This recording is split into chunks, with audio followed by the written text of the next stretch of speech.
বাদশাহ হারুন রশিদ ওজিরকে নিয়ে যাচ্ছে কোথাও, রাস্তায় হঠাৎ এক বৃদ্ধ লোকের সাথে মোলাকাত। দেখে বৃদ্ধ লোক প্রচন্ড রোদের তাপের মধ্যে রাস্তার পার্শ্বে একটা ফলের গাছ রোপণ করতেছে, ঘাম। বাদশাহ হারুন রশিদ বলে, এই বুড়া, তুমি এই রোদের তাপে এত কষ্ট করে কি করো? কয়, ফলের গাছ রোপণ করি। বলে, এত কষ্ট করে? তোমার বয়স কত? বলে, জানি না, মরার কাছাকাছি। বলে, তুমি যে কষ্ট করে ফলের গাছ রোপণ করতেছো, গাছ বড় হবে কবে? ফল হবে কবে? তুমি খাইবা কবে? বুড়া বলে, আপনি কি পাগল হয়ে গেলেন? আমার বাপ দাদারা গাছ রোপণ করেছে, সে ফল আমরা খাই। আমরা গাছ রোপণ করে যাব, আমাদের পরবর্তী প্রজন্ম, আমার সন্তান নাতিরা খাবে। জবাবটা সুন্দর না? বাদশাহ হারুন রশিদ খুশি হইয়া 1000 দিনার তাকে পুরস্কার দিল।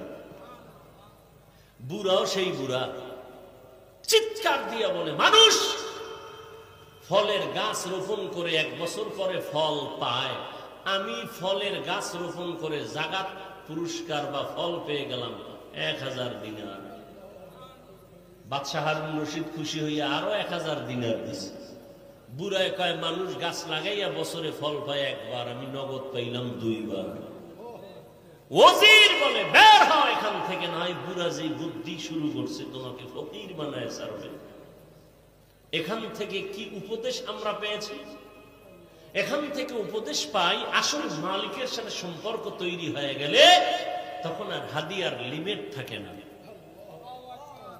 আল্লাহ বলেন, আমার সাথে সম্পর্ক যদি করো তাহলে এই পরিমাণ বেহিসাব রিজিক দিব, তোর 14 পুরুষ খেয়ে শেষ করতে পারবে না।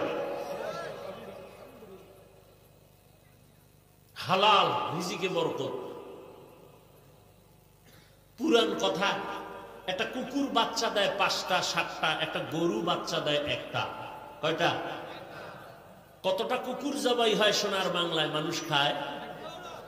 গরু হাজার হাজার হাজার হাজার কোটি গরু জবাই হয়, কুকুর জবাই। বরং কুকুর অনেক শ্রম দিয়ে লালন পালন করে বড় বানায়। সেই কুকুর বাচ্চা দিল 5টা, গরু দিল 1টা, জবাই হলো হাজারো কোটি গরু, কুকুর জবাই হলো না। হিসাবটা বুঝে থাকলে বলুন, আমার দেশে কুকুর বেশি না গরু বেশি? হিসাব মিলান তো বইবে, কারণ কি? খুব বুদ্ধি লয় তো চলে। একটু ক্যালকুলেটর লন না, কম্পিউটারে বসেন না, হিসাবটা মিলান তো।